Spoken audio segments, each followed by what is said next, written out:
All right, guys, welcome back into another PGA DFS video. Going to be getting into the first round leader bets, the outright bets, and then the showdown picks as well.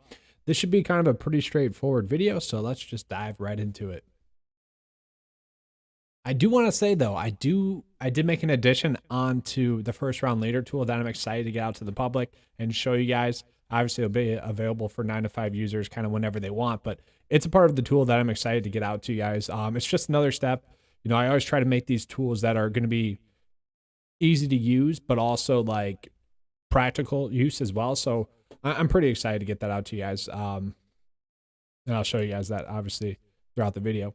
But we're going to be getting into the first round leader bet. So I do want to start off with actually just looking at the weather. So as you guys know, I just like to look at PGA Tour weather. The consistency is there. It always kind of tells us exactly how it's going to play out. So, you know, until this burns me, I'm just going to continue to trust it. I'm not exactly sure like where this is coming from. I don't know if they're setting up like systems in place at the tournament or if they're just getting this from a generic weather channel or whatever. You know, I don't know. But we can see the 10-day forecast here. We're just looking at right now. So as it sits right now, it is looking like Thursday could be a little bit windy. Friday could be a little bit windy with PM thunderstorms. Saturday a little bit windy. And Sunday a little bit windy, but nothing too crazy. So you guys have probably heard me say this a bunch, but the wind starts to become a factor when it's over 50 mile per hour. And that's when it really starts to really change the scoring round by round. So like there's nothing too crazy. The really only thing I'm worried about too much is going to be the PM thunderstorms, because that could potentially push the PM tee times into a Saturday morning tee time. And that is something where, you know, starting and stopping like that in the middle of your round, that's something I don't love. Just because like I feel like a lot of golfers just get into the mental grind of a round and you're kind of just losing that aspect.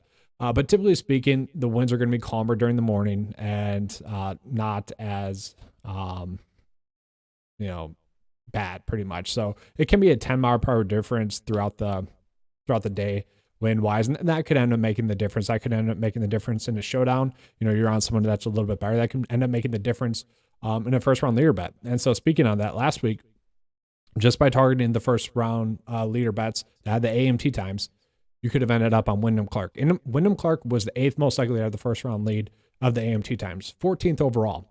So I had this same sheet pulled up for you guys last week. I really hope that someone bet that, because I was literally one click off from having that. And it still is like, it's still bugging me this week to be that close. And especially with Billy Horschel the week prior to that, to be really close to like literally just one click off. I mean, literally like putting my finger down and clicking it, like thinking it over and just not doing it. Like that is painful. That's 100 to 1 last week. And I really hope someone was able to take that and use it. And the only reason why I didn't do it last week was because there wasn't a significant AM PM weather advantage. And so that one's going to sting for a while with Wyndham Clark there. That really is. And I really hope that someone that watches these videos was able to cash on that. I really do. It's still bugging me. But anyways, let's get into it. So I do just want to kind of look at the golfers that are going to have the AMT times right now, just to show you guys that. And then we'll just show you guys it fully. So I'm just clicking all the golfers that have the AMT times. All right. Sort by first round leader rank. So we can see Jon Rahm, Rory McIlroy, Patrick Hanley, Joaquin Niemann, Hideki Matsuyama, Will Zalatoris, Xander Schauffele, Cameron Young always popping up there. Russell Henley, I've looked around, and it depends where you're at sportsbook wise, but you can get a really good number on Russell Henley to have the first round lead, and he's the 11th most likely of the whole slate. And what is he? 1, 2, 3, 4, 5, 6, 7, 8. The 8th most likely. He's in the Wyndham Clark spot to have the first round lead out of the AMT times. Now, is it likely to happen? You know, it's not terribly. It could happen.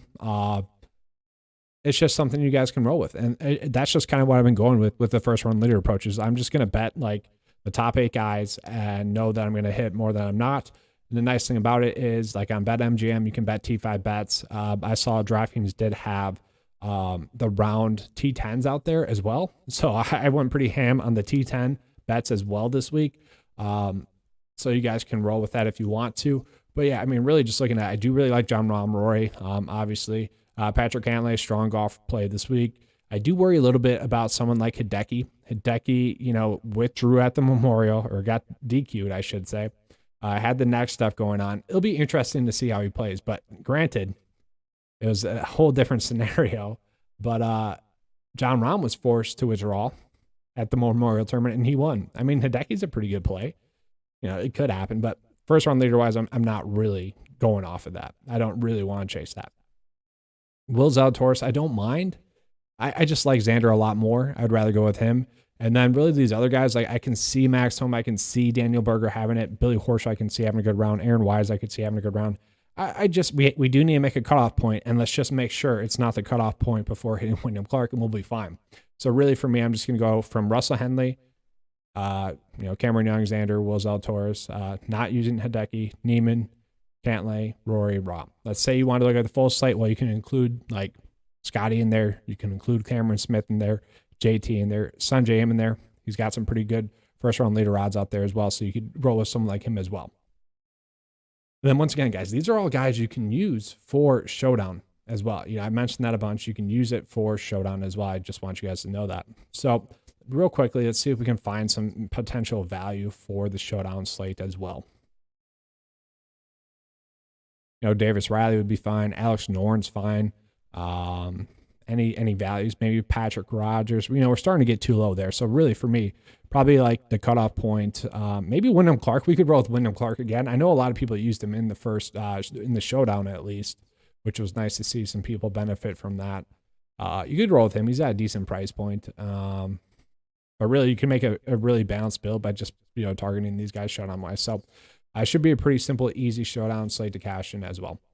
But let's pivot into kind of just outright wise. And then I'll begin into the ownership leverage page with the updates for you guys.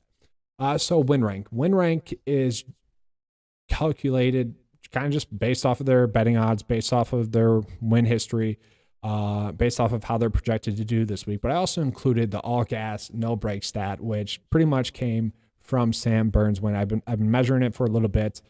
Pretty much it's taking out all the miscuts from a golfer. Okay, we're only trying to capture upside. That is what we're looking at in the win rank.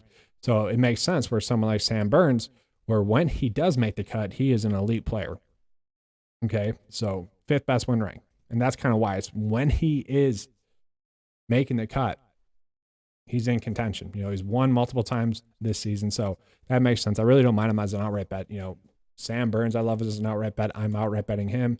Rory, you could go with, but I'm going to be going with Patrick Cantlay, John Rahm as well.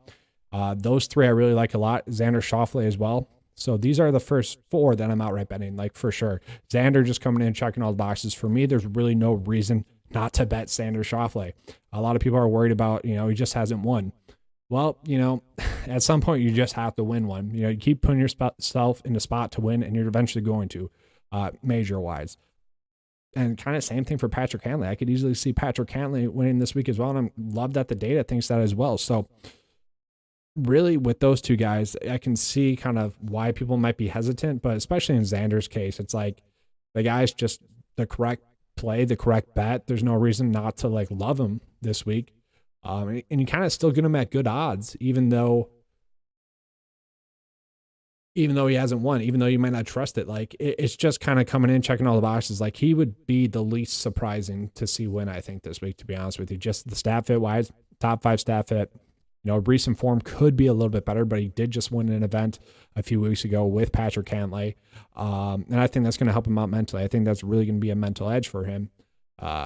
Strong U.S. Open history, 4 straight top 10 finishes, guys. So something like Xander makes a lot of sense to me. Sam Burns, where he's just a strong staff at top 5 in the field as well. I already mentioned that guy. When he's on, he's on. And this should be the perfect course for him. And then John Rahm and Patrick Cantlay, they're just world-class players. Obviously, it's not really, I don't really need to touch on that too much. So Sungjae Im coming in at the 10th most likely to win, which tells you all you need to know about the mispricing of him on DraftKings. That's pretty crazy. That's pretty crazy right there. I just, he's just a strong play. Hopefully you guys got him earlier on in the week when he was 60-1 on some sites. I think he's down to 40-1. Obviously, you still bet that. Still a strong outright bet. perfectly fine with that. Then we get down a little bit lower, like someone like Max Homa I do like as well. So Max Homa has actually struggled at the past US Opens, which is kind of surprising to me. Max Homa, if you just think about it without looking at the results, you would think that Max Homa would be like the perfect play at a US Open. And thankfully, he's a decent stat fit, top 20 in the field, decent specialist, top 20 in the field, but he's really strong in recent form. And that's what I'm hanging my hat on.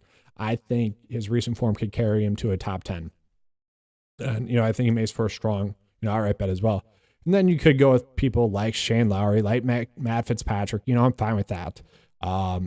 Joaquin Niemann, though. Joaquin Niemann is another one. So we're looking at Max Homa, Joaquin Niemann, Sungjae Im, Xander Schauffele, Sam Burns, Jon Rahm, and Patrick Cantlay.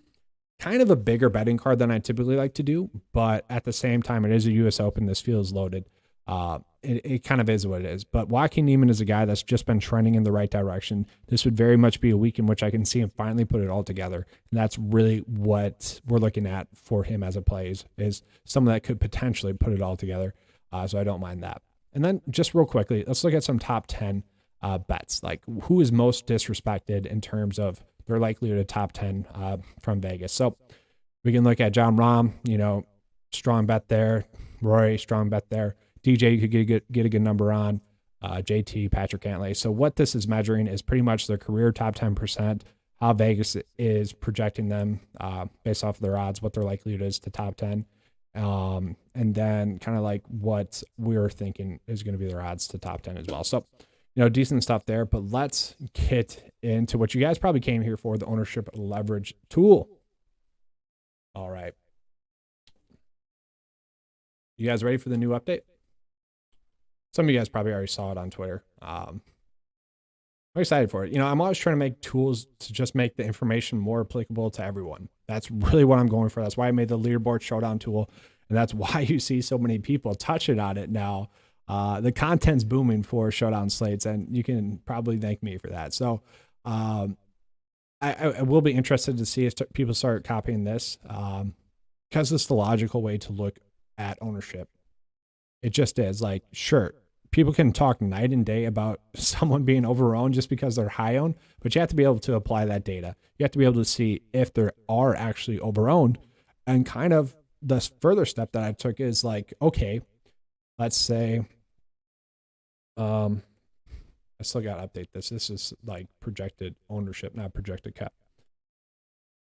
So let's look at over 8% projected ownership. So this is what I put out. So it's like, okay, Justin Rose, he's overvalued. Terrible leverage rank.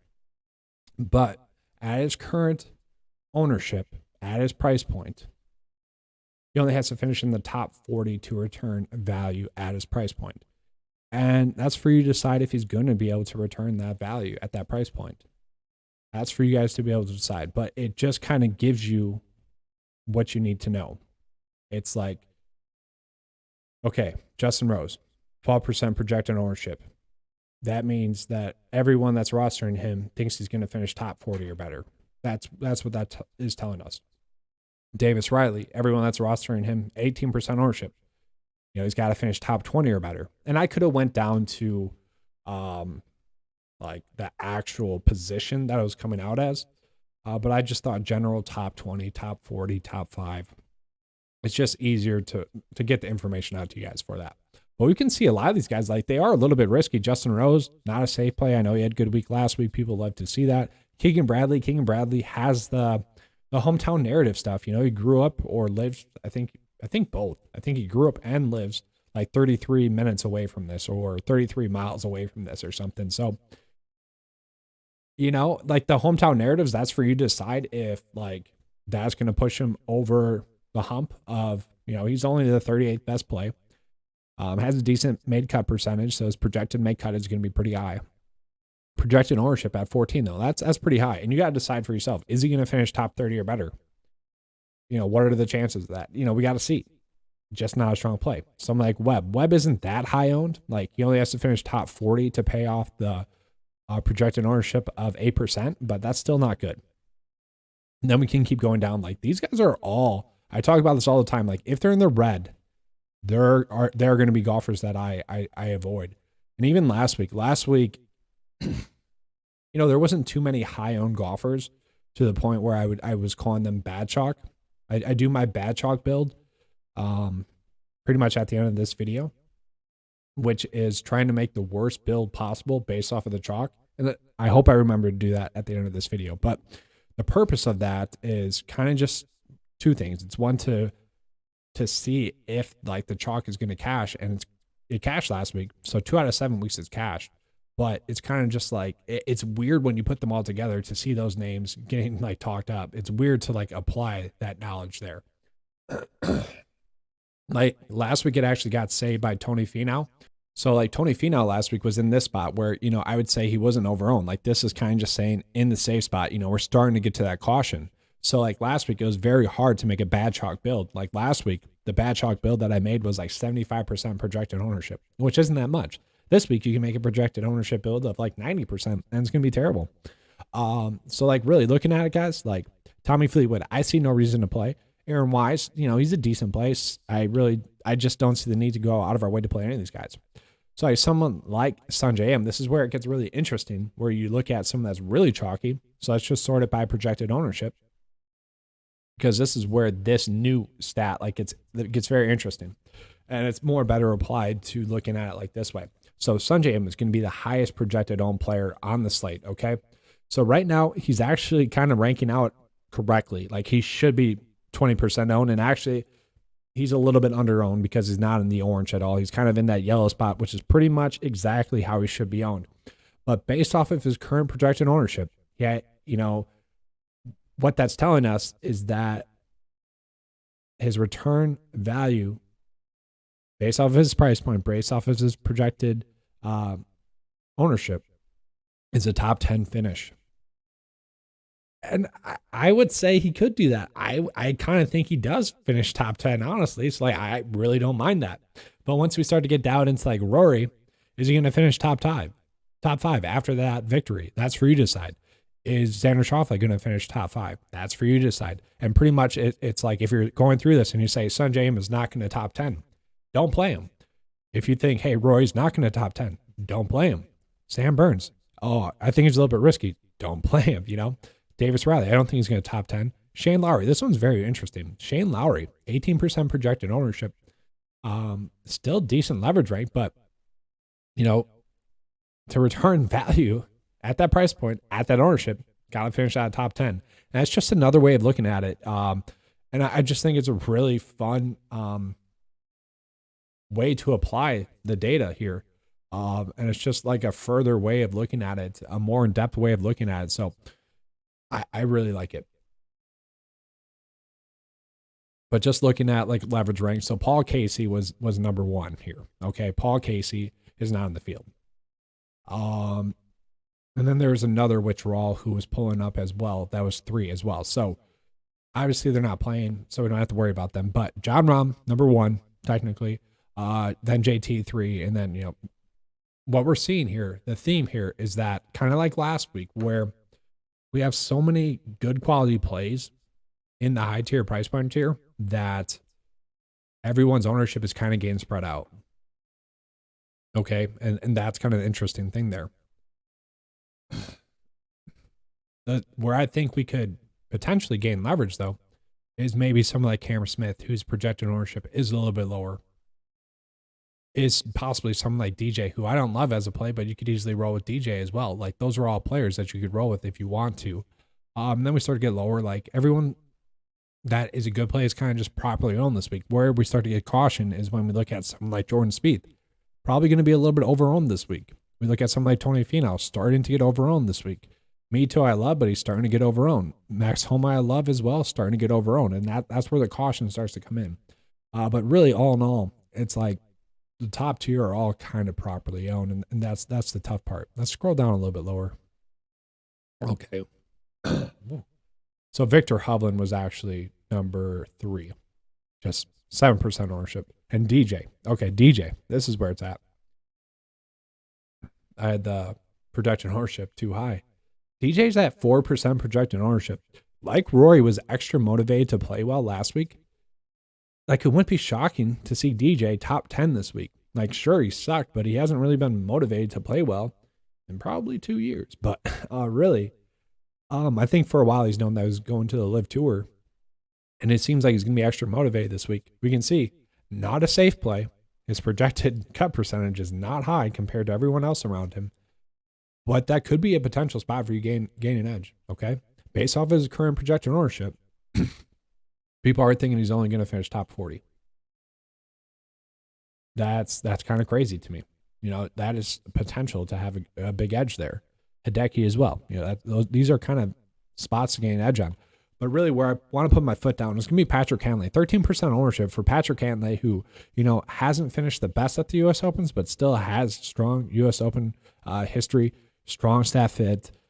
Over his last 4 starts, he's missed 1 cut, and the rest have been top 10 finishes, including tying for first and also winning. I don't really get why he's not more chalky at 9.2, to be honest with you. It's kind of crazy. I think that's a great spot to gain some leverage this week. But that is all I have for you guys this week. Hopefully you guys enjoyed the video. If you did enjoy the video, please give me a like and subscribe. I do appreciate that. And as always, guys, let's keep cashing. Let's have a good US Open week. It should be a strong week. I'm excited for it. Hopefully you guys are as well. All right. Thanks. Bye.